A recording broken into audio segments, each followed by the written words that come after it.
Hanley Frost Sr. I'm the Culture Educational Coordinator for the Southern Ute Tribe. It's an honor to be here to talk to you all today on a little bit about the Ute bands and the people that lived in this area. We have a saying with our bands is that we've always resided in Colorado. We've been here since the beginning of time. We have the data proof that shows that we've been around forever. We have stories about the woolly mammoth, the saber-toothed tiger, the Mowatch people that lived within the San Luis Valley by Alamosa talk about when that used to be a big lake and when the volcanoes used to erupt.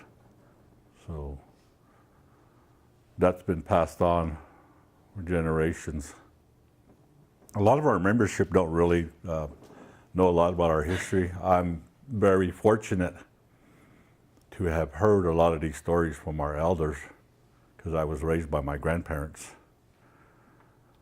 I come from a family of 7. I'm the middle child out of all of them. Both my parents were deceased when I was very young, so my grandmother took me in and my grandfather and raised me. I'm a fluent Ute speaker because that's all we talked in the household. But now I speak English, which has really helped me a lot. Today I'm going to go over a little bit about the Southern Ute Tribe. The Southern Ute Tribe is made up of 3 bands: the Mowatch, the Caputa, and the Tabago tribe that live down in the southwestern east part of Colorado. The Mowatch tribe lived within this area here, Garden of Gods, with part of their homeland where they stayed during the winter. During the summer, they would move up into the mountain areas, Pikes Peak, around that area, through that valley, and up into the region through Castle Rock, part of Denver. The Caputa mostly live over in the San Luis Valley by Alamosa and down into the top part of New Mexico. This presentation, this slide I'm going to show will explain a little bit more of the history of the Utes. Mostly all the Ute bands that were in existence back then were still here. We prospered and we're still alive. It's kind of sad that a lot of people don't know that where the Utes went. I was in Rocky Mountain 2 months ago. I actually worked for Rocky Mountain National Park. I did 16 years there. Knew about the history. And so when I went back 2 months ago, that was one of the questions I asked the rangers, and they're like, well, where are the Utes? It's one of the questions that the visitors ask. So I'm here to explain that we haven't gone anywhere. I always tell people, I said, we went on a snowbird transportation, and we live in the south now, but we no longer live in the mountains, so thanks to the help of the U.S. government. So as you see, when the Spaniards first came and conquistador saw the Utes in the mountains, he gave us the name, the Shining Mountain People. That's where this comes from. Okay, clicker. Like I say, the Utes are the oldest residing members. You can actually read it because I've read this so many times that I feel like we're all adults and we can go from there. like I was saying, we have actual recordings that we can go back in prehistoric times and pull out the data resources that was given to us. So.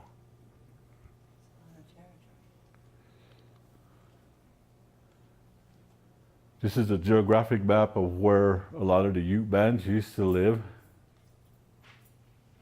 Thank you. As you see, the Caputa, the Mowatch, Pavawatch, White River, Tupowatch, but the only one they don't have is in here is the Yampa and the Utes band. The Uinta that used to reside in this area here by Telluride, and then part of Arizona, the Pawot Sand Pitch.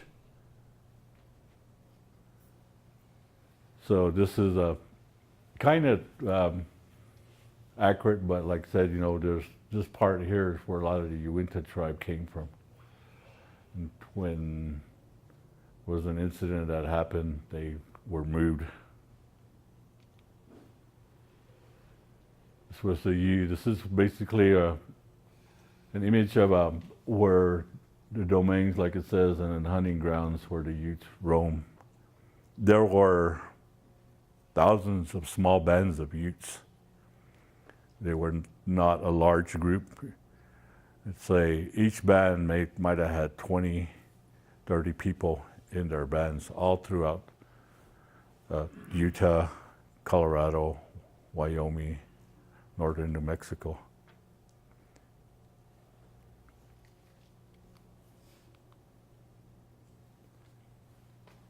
There's a slide that shows that where most of them, the Utes that they've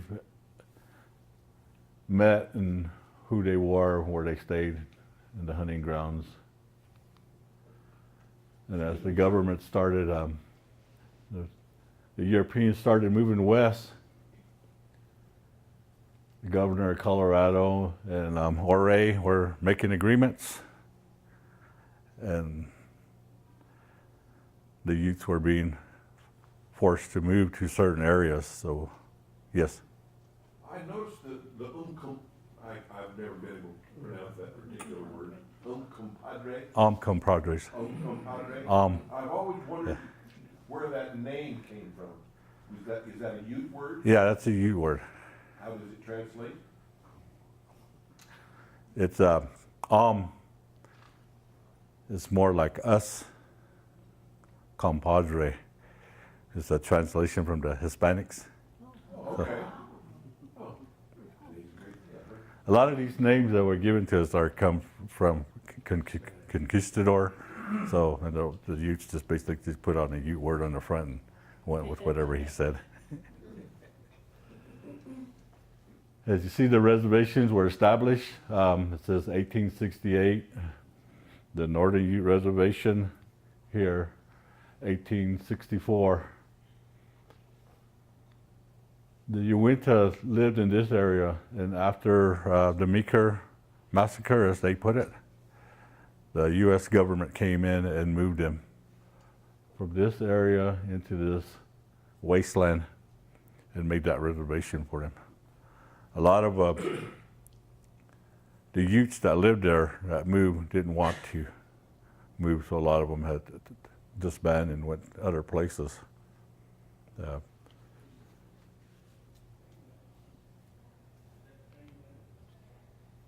then after 1873, we still have the reservation in Utah. Then these reservations were established here, the Southern Ute and Ute Mountain in the Compadre within the Grand Junction area through their rifle. This agreement was made again with Ouray, and so they downsized, and a lot of it had to do with Ebert. There's a mountain here that's named after him. He was a racist individual, and he was more in tune with the settlers that were coming in, the miners that wanted the gold and silver. So he talked with the governor of Colorado back then and said the Utes weren't using this land. And so they started taking away each piece of land from the Utes because they said, you know, they were saying they don't use it, which is another story that I'm working on too with the city of Twin Lakes. I didn't realize how many people there are in a high office. I had about 3 months ago, I got to go to that small town and met an astronaut, all these representatives from DC, and I'm like, whoa, kind of surprised. And they told me they were telling me a lot about how that mountain was named. And I'm like, okay, well, it's kind of funny when I have representatives telling you what's the history about it. So I just said, okay. But everybody knows something, so I just leave it as is. And this is the reservations of now. Like I said, we have the Ute Mountain Reservation, the Southern Ute Reservation, and the Uinta.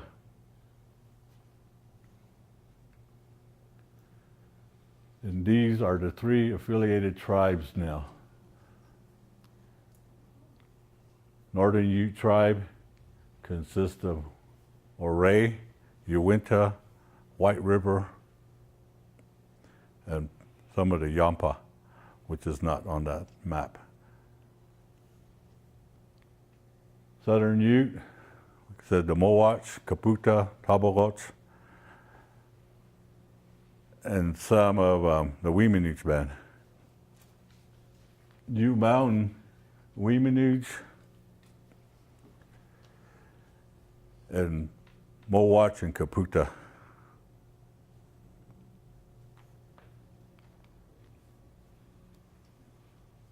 This is the reservation boundary of the Northern Ute tribe. It used to be smaller, and then the government came in from the state of Utah and downsized our reservation because of the gas and oil. And so 10 years ago, the governor said, all right, we'll give you back your land, which they did, but you have to clean it up. They left all the oil deposits out there, the wells. So they have the 2nd largest reservation in the United States now.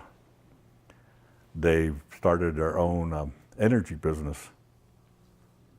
So they're coming along now in the gas and oil.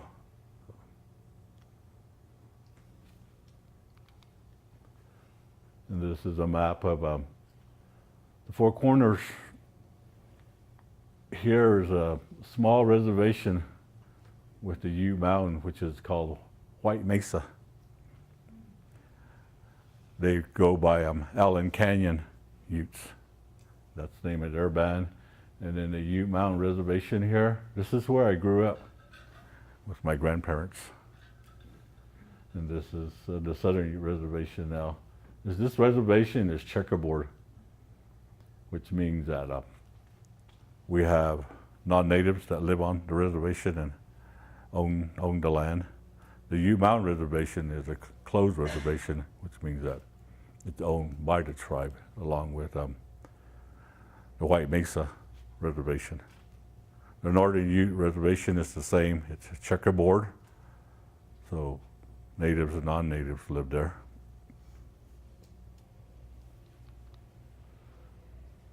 This is a symbol of our,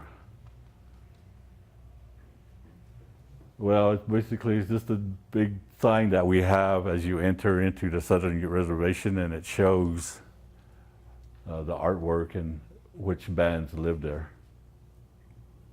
It's been there for quite a while. This is the Ute Mountain sign that they have as you come in from the north, from Cortez, Colorado, driving down, which used to be 666, which now it's a 149, I think. This is the Ute Mountain Reservation.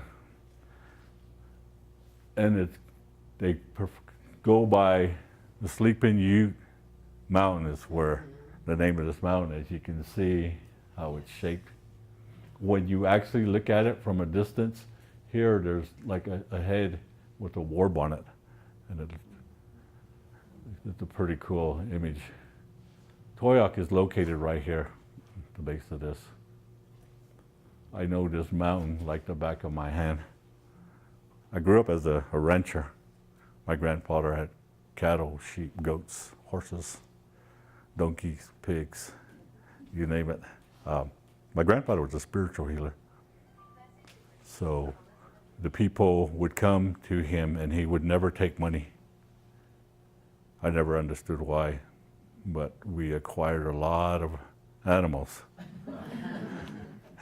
And being the youngest, who had the job of unloading the horse trailers, putting everything everywhere, getting up, watering them, getting up, feeding them. We had a large herd. He had a ranch here on the base of this right here. And all of this he owned. So we had a large piece of property, more like 600 acres. And there were springs up there, so we didn't have to worry about water or anything. There in Cattle Drive, right after school was over, we'd go here and load up the horses and push the cattle all the way down to here. That was day one.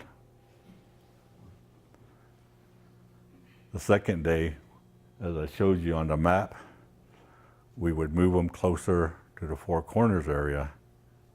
And then there's a mesa that goes all the way across. Day 3, day 4. The reservation that extended down into New Mexico, that's where we drove them. And then that was Brandon time, which would lasted 4 days.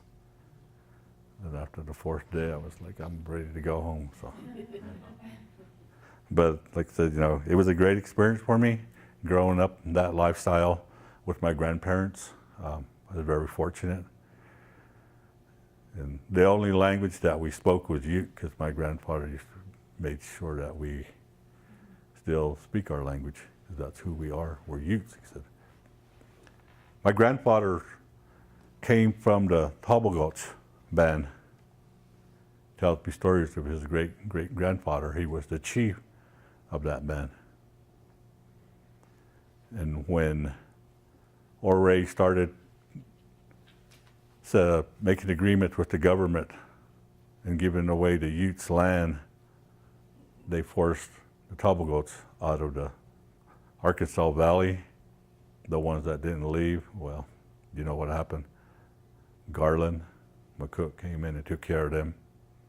So he told me about those stories about the massacres that were happening to the Utes and how they left.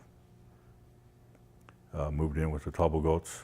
When Ouray was making all these agreements with the government, the Tobogots tribe band did not go to any of those meetings because they were not in favor of Ouray speaking for that Ute band.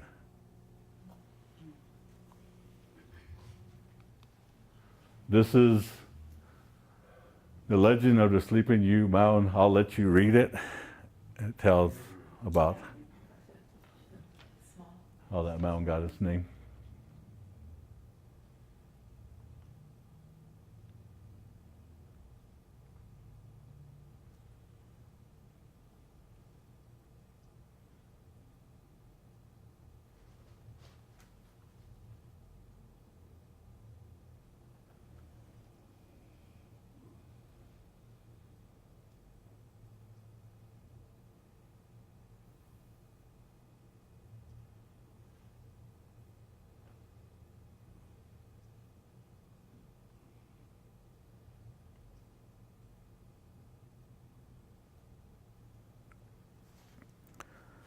There's a mountain in a town in Montrose, Utah, which is about 90 miles to the west.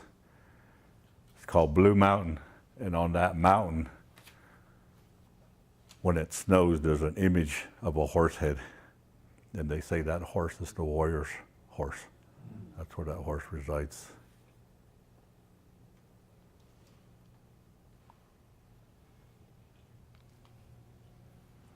We have our culture. We have 3 events that happen every year. We have the bear dance, the sun dance, the fair and powwow. We just had our fair and powwow this weekend in Ignacio. It's a pretty big thing. We have a lot of native tribes that come because there's a big payout on all of the categories. We have children's, women's, men's, and our elders. We have northern drum, southern drum. So each category wins like $10,000 first place, so, which is pretty cool. You know, we get all these people that come into a small town. Ignacio is a town of natives, Hispanics, and whites. So it's a mixed culture. So everybody knows everybody's business.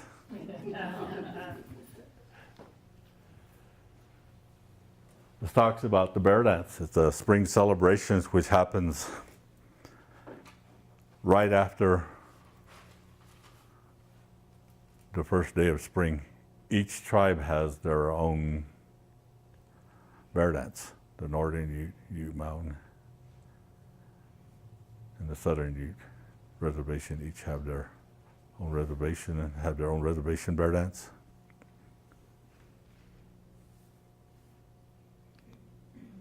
There's some images of bear dance of the past. This is in Fort Duchesne, Utah. And this one is Fort Duchesne, and this one's in Ignacio.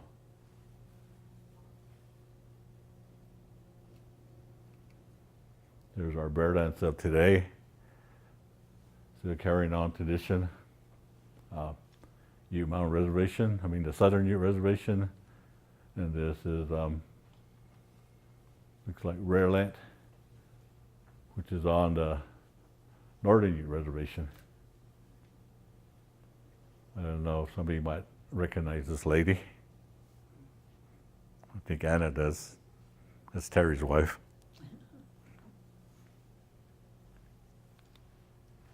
And here are some more photos of Ignacio and our children. You see everybody, the women are all dressed up, regalia. Some of them have really nice shawls that they put a lot of work into.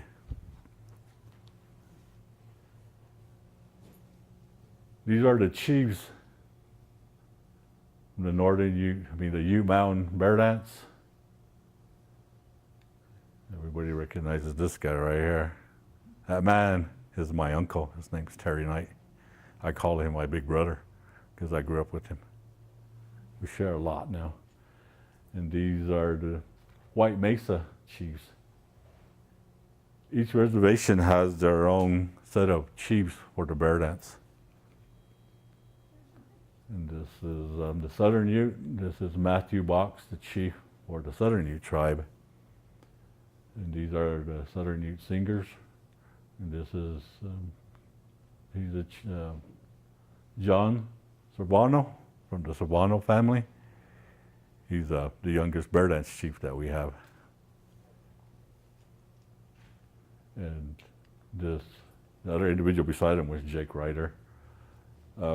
Chiefs from the Redland area, the Northern Ute tribe. And this is Rare Land, and this is Fort Duchesne. Are chiefs elected or picked or? They're picked. They're picked by the chiefs of those ceremonies. He just got inducted. Terry's doing the blessing for him, for both of them, because they're becoming chiefs for the bear dance. These individuals know the songs. It's what we call a gift. You grow up with it, and these songs are memorized in your head. You don't have to look at a book. When you sing, they just come out, and you can sing them, and they can sing one after another without stopping. Do they ever use drums? No, these are done with what we call growlers. This is an axe handle, and that's a metal pipe. The sound is like a growling sound that the bear makes. The story behind the bear dance is that there were two brothers out there in the spring and they saw a bear scratching a tree, rubbing its back, and it was singing a song while it was doing it. It had come out of hibernation.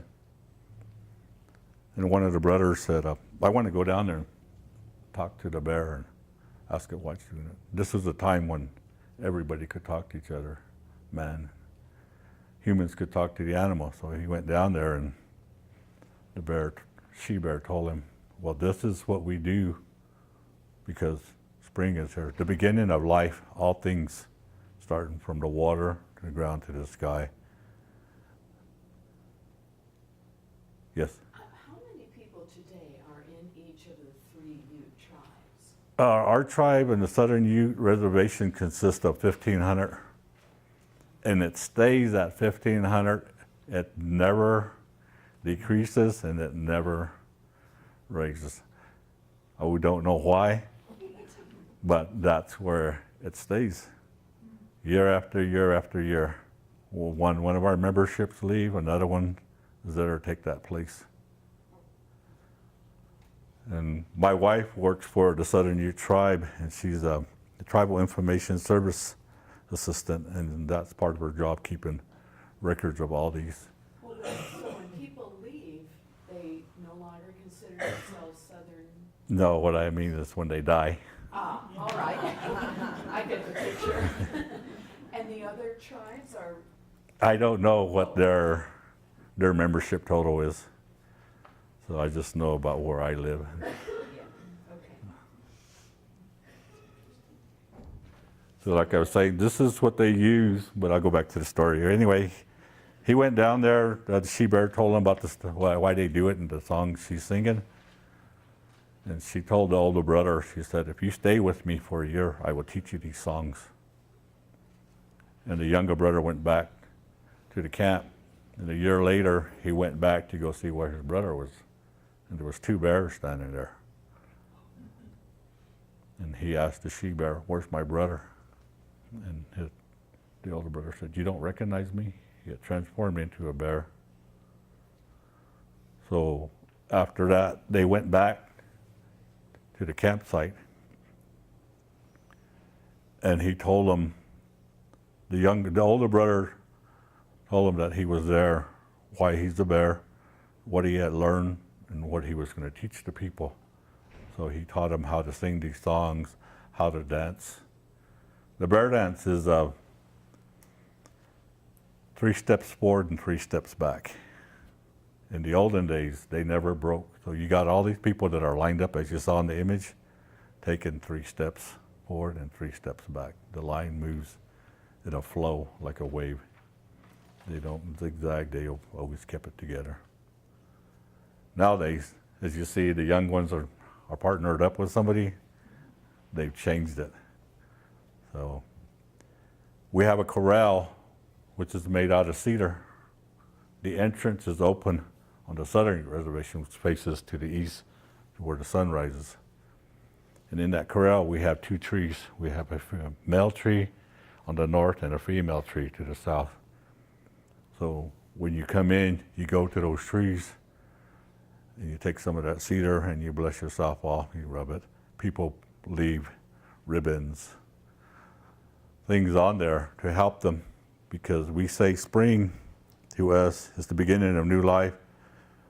Maybe we lost someone, maybe someone's sick, so we go there to rejuvenate ourselves and help out those ones that are in need of help.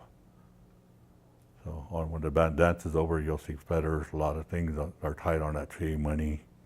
It's to ask for us, the Creator, for help, for good blessings, for your family, your relatives, all your friends, for everyone here on Mother Earth. The balance of harmony is what we call it. So we use these instruments, which in Ute is called a muraj. Like say this is made out of an axe handle, the pipe, this tin box cover on a wooden box actually makes a growling sound. So, and the singers will sing their song, start off. They'll start off and they sing these songs in 4 verses. So the first verse, when they start, the women are on the south side of this corral, and the girls, and they'll come and pick them in, and then they'll go out and wait for them to come out.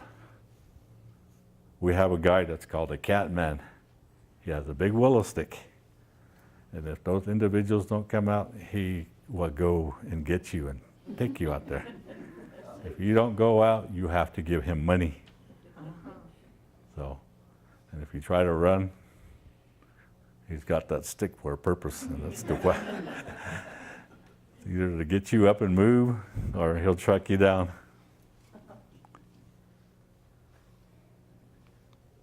It's the blessing.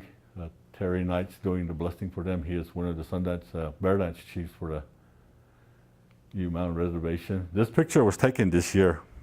It was a dedication that the tribe did, the Southern Ute Reservation, for all the Bear Dance chiefs, from the present to the past, and the singers that sing. And so, like I said, we have a lot of young membership.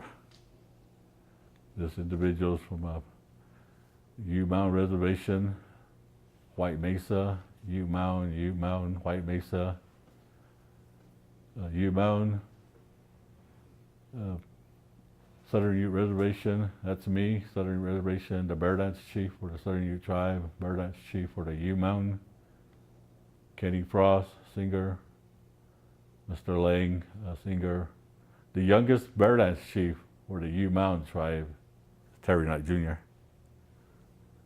And then we have Roland Cansey and Matt Vicente from Ute Mountain. We had more Northern Ute people there, but this was coming to a conclusion, and they wanted to get back home because it's an 8-hour drive from Ignacio back to the north. Is that the border of the Utah and Colorado? Yes.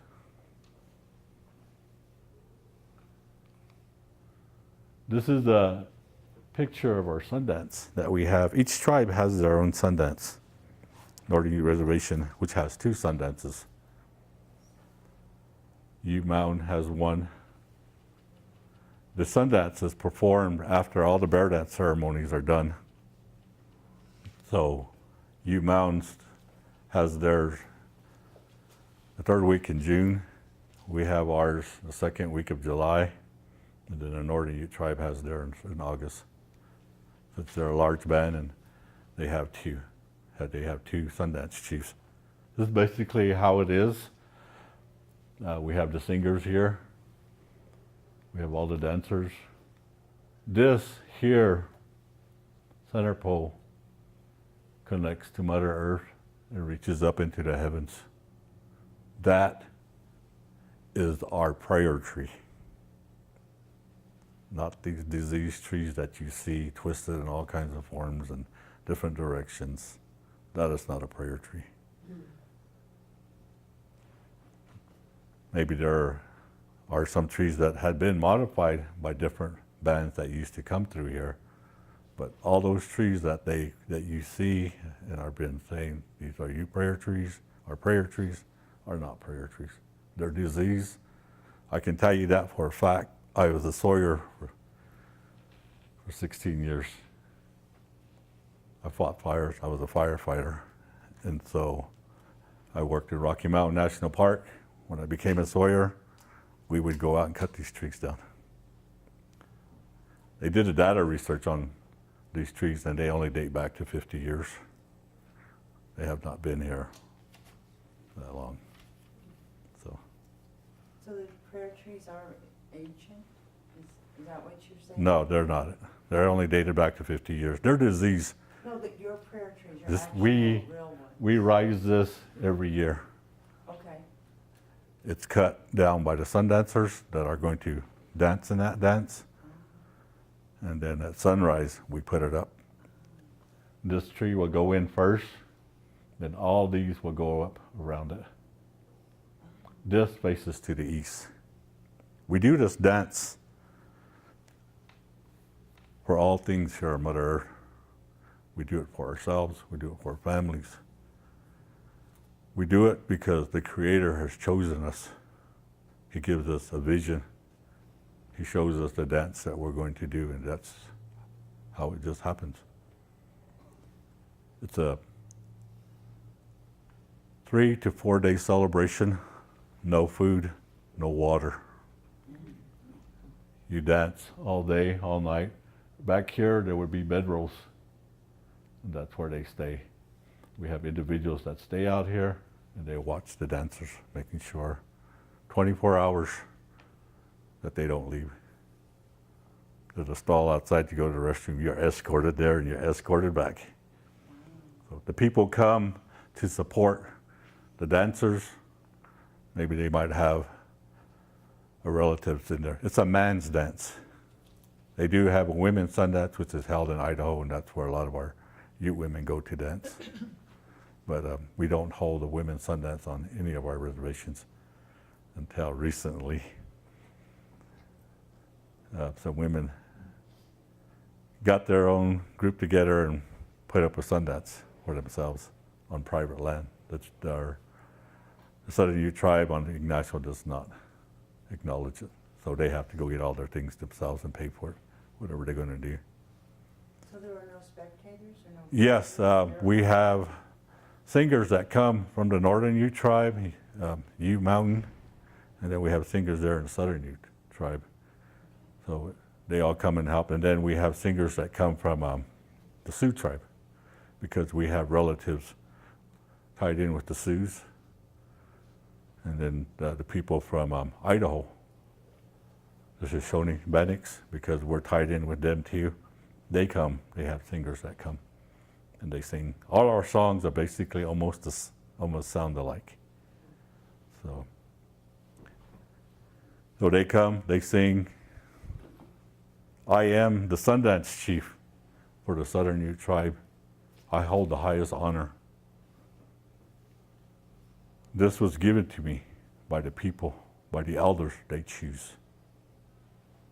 I grew up around the Sundance. My family is very traditional.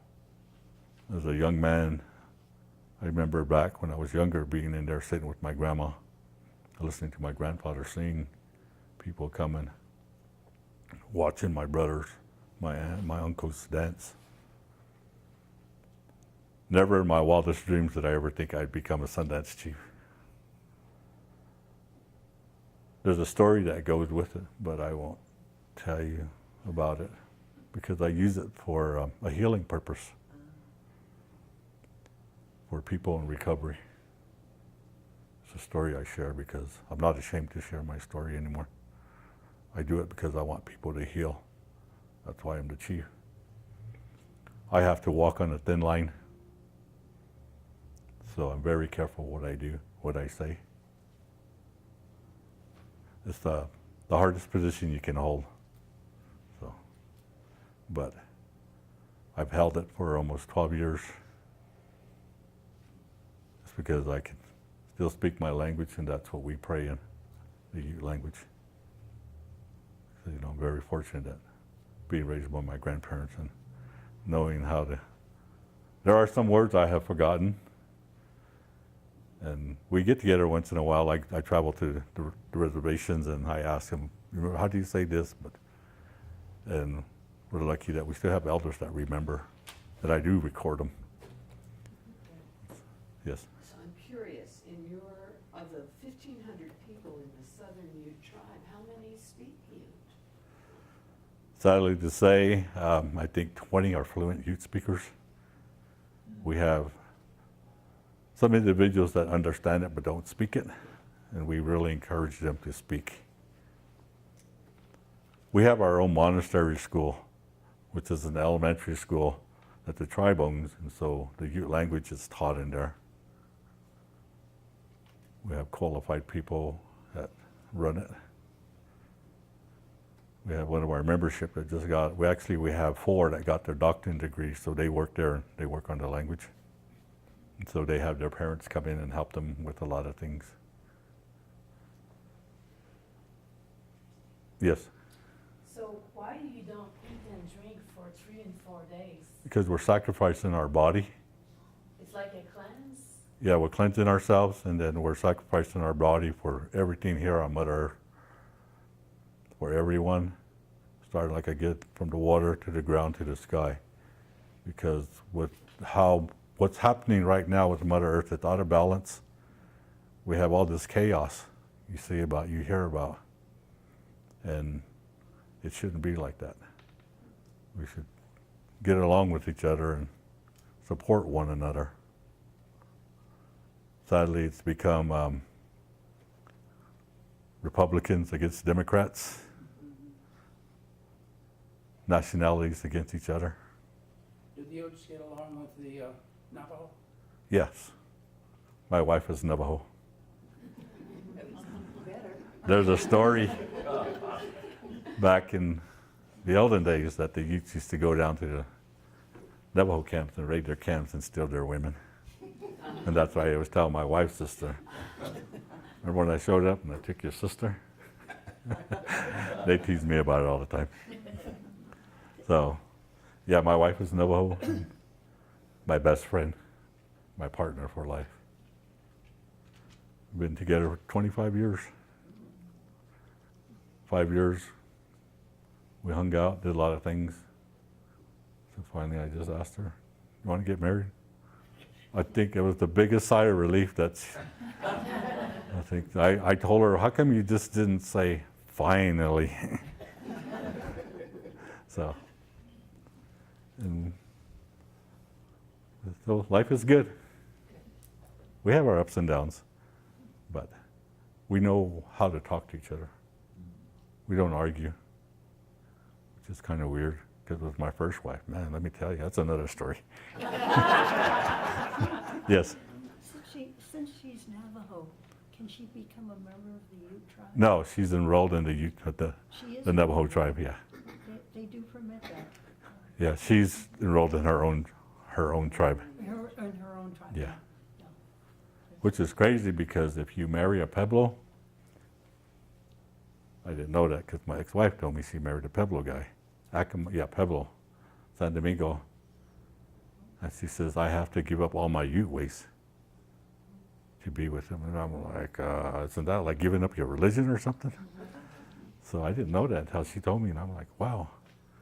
But she's hard-headed. She says, I'm Ute, I'm Cheyenne, I'm not giving up my ways. So I always tell her, well, every time I come see you and come see my kids, I'm glad the windows are still in one piece. Is the Yes. language written as well as oral, or?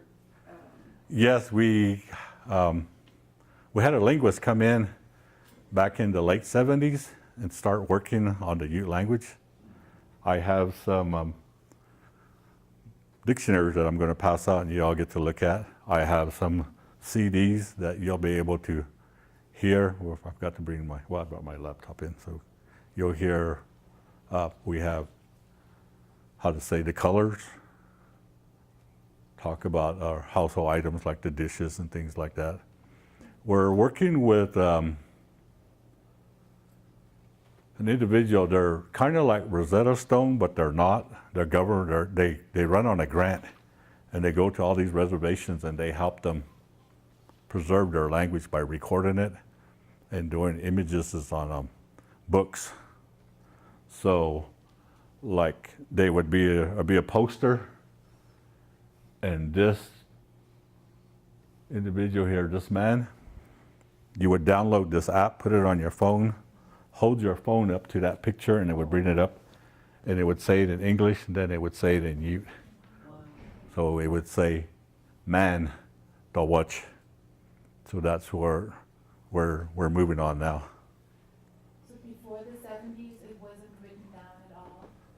No, it was just all verbal. Well, everybody could talk Ute back then. So, I thought. Yes. The reservation, you said that your grandfather had land on the reservation. Is the reservation owned by the Ute tribe, and then individuals can own land within that, or how is The Southern Ute Reservation is what we call a checkerboard reservation. the tribe only has certain parts of the land on the reservation, and the non-natives own it. They can buy property because there's certain parts that are set aside, that the government in the state of Colorado set aside, that those individuals that want this land, that want to live on the reservation, can buy it. So that's what's. Is it controlled by the police there? Is that? The Southern Ute is that federal Reservation. land then, or? Okay, yeah, the Southern Ute Reservation has their own tribal police, which is run by the Southern Ute tribe. And it's located in La Plata County and Archuleta County. It extends into two counties. So Montezuma County takes care of, helps the Ute Mountain.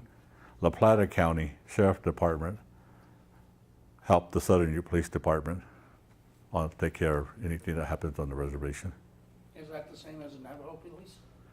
The Navajo police take care of their own. They don't have anything to do with the state or government unless there's a federal crime. Then the FBI comes in.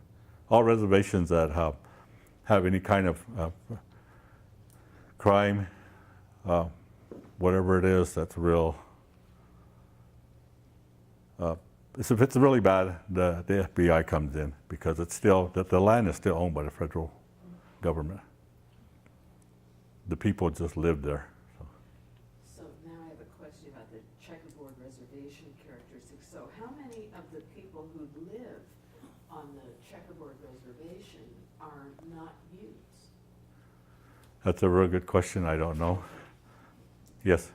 What qualifies you to be chosen as the Bear and Sundance chief? A lot of it has to do if you're there as a young individual and you've been a part of it for a very, very long time and you can sing the songs. Because I grew up being with my grandparents, always at these ceremonies. And when I left the Ute Mountain Reservation, I was 14. My uncle lived in Denver.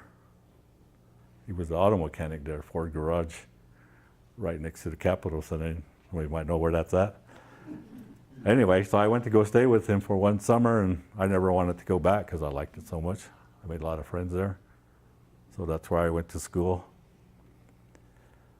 Graduated high school there, Emmanuel High.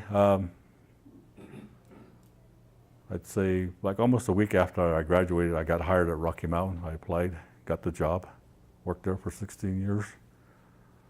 Transferred to Wyoming, worked at Yellowstone, transferred to Little Bighorn in Montana. That's where I met my first wife. And then she got her CPA degree, moved back to Toyac, which is on the Ute Mountain Reservation. Long story short, I was at the mall. I saw this woman that I knew. It was her mom, because she used to be the alcohol director on the Ute Mountain Reservation. And so I started talking to her and I asked her if she was there for a meeting or something. She said, no, my daughter goes to school, she's going to graduate. So we started going out. She graduated, moved back. Before she left, I didn't want to lose her, so we got engaged. And then I transferred to Mesa Verde. 6 months later, I moved back. I'm back on the Ute Mountain Reservation.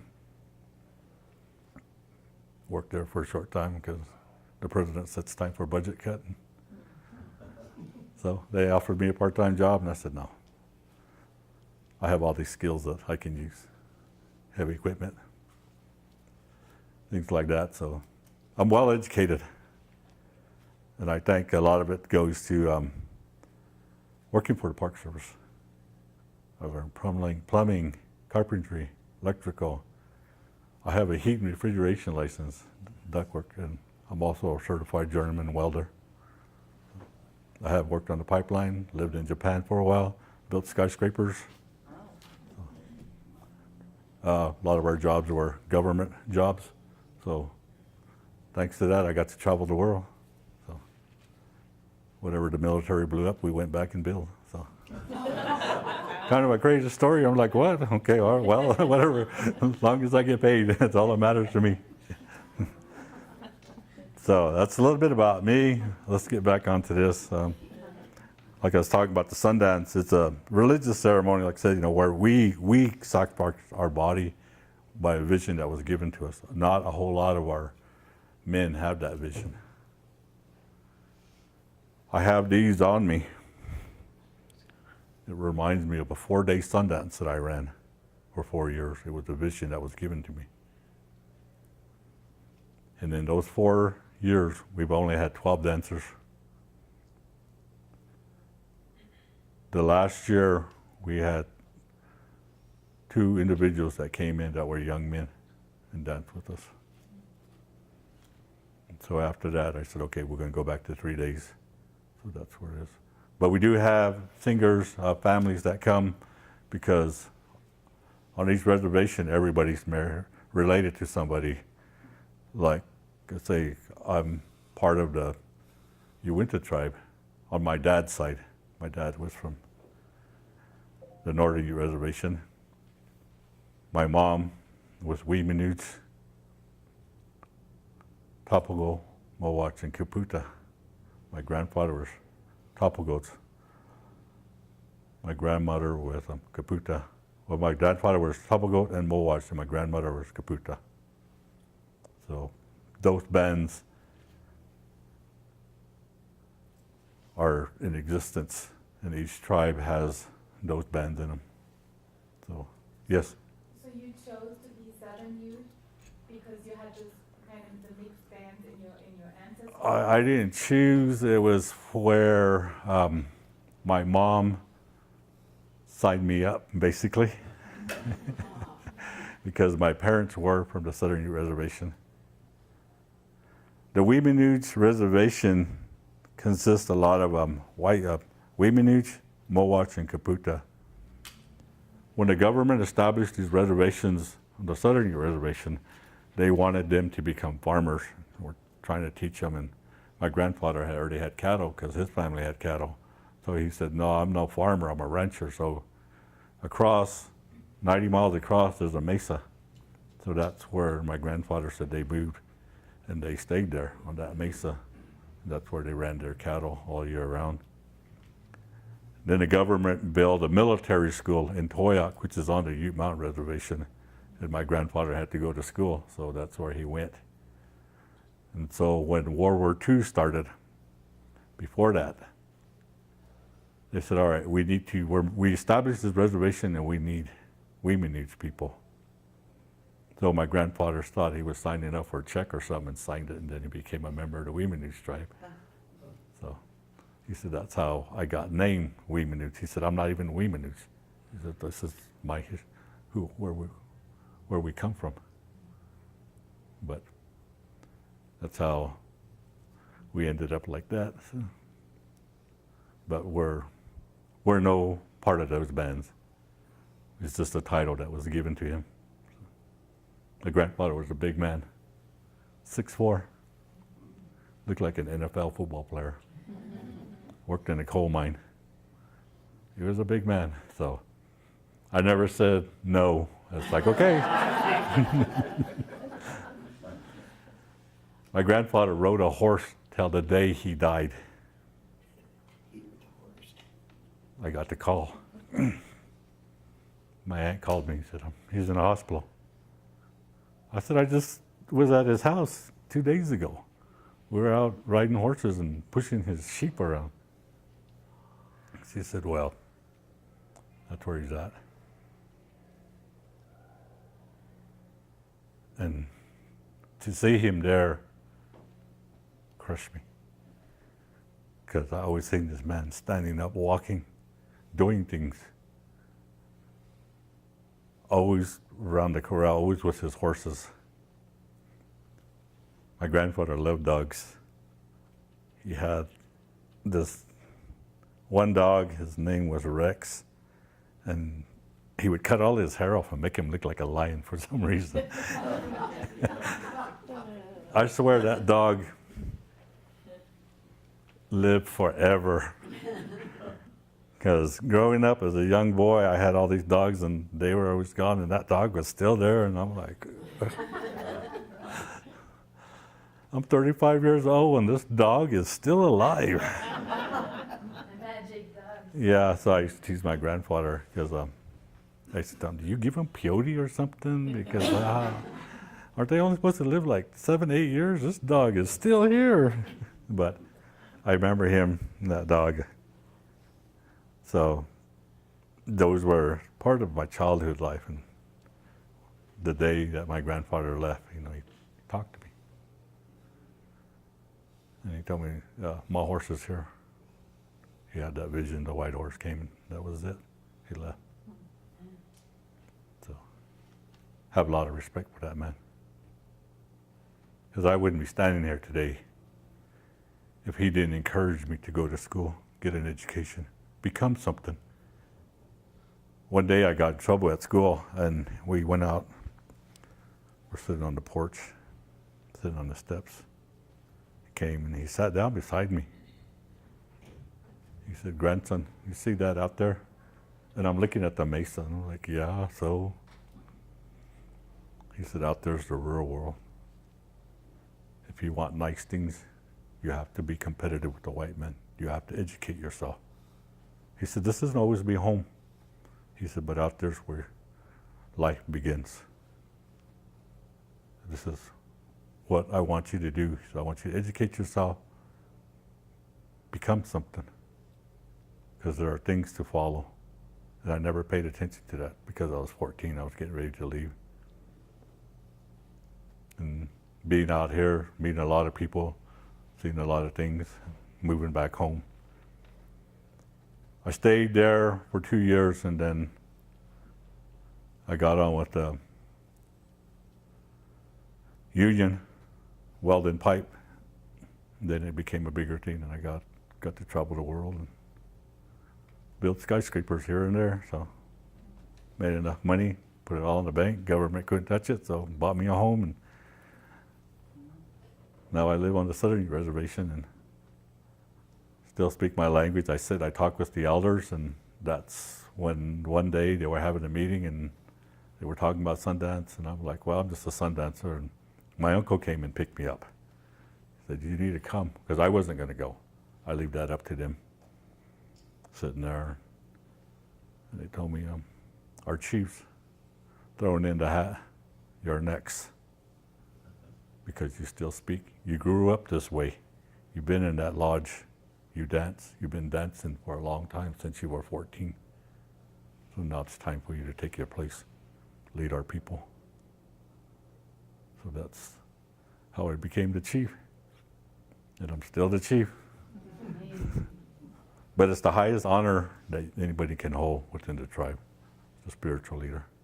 We have spiritual leaders that are older than me, but don't do anything with the Sundance without sacrificing of your body.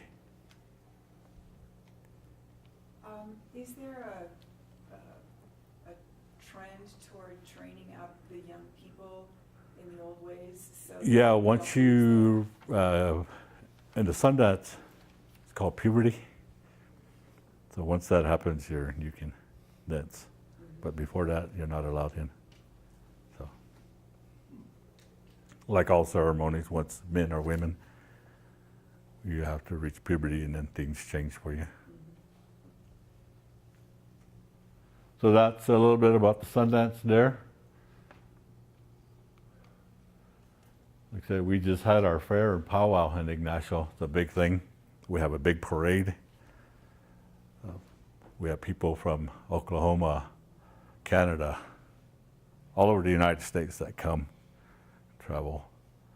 We have a big fairground, and they camp there. We have a casino and resort, which is booked in advance a year early for all of the individuals. So within that time, there's no booking of anything within the 3 months before our fair starts, because people call and say, for some reason they want to call me. I'm not a travel agency, and they're like, "Can you get us a room?" And I'm like, "That's too late, man. It's already booked. I'm sorry." But when we have our Sundance, I do book the rooms for people that come, because it's my way of showing my appreciation for them to come and help sing. So I get a lot of people that call me, and they put 30 rooms aside for me, and I put them up there. I'm fortunate that I can pay for these things. So We have what you call a grand entry, where we have our military people that have served in the armed forces bring in the flags, the United States flag. This is on the Ute Mountain Reservation. That's their flag. And this individual was the head man dancer, who was probably in the military. That's why he's out there. And then we have our children. Each tribe has their royalty. This is our junior miss, and then we have a Southern Ute princess. This is Hickoria. So we have, each band has their own representatives that come to the powwows and fairs that go on. We have our singers. Southern Ute, Navajo, Cheyenne, Arapaho. I don't know who that is, but we have the dancers that do sing. And then, like I said, we just had our fair. We have our children that come out and ride, all dressed up in regalia. This is our powwow arena. And as you can see, there are many, many dancers. If you ever come down, it was just last week, you're all invited to come. It's open. We have all kinds of events that go on, rodeo. We have rock concerts for our young native student members from all different tribes come. They hold a big old concert for them. Skate park, basketball, softball is a big thing. Families host events that go on for 3 days. So that small town becomes very crowded.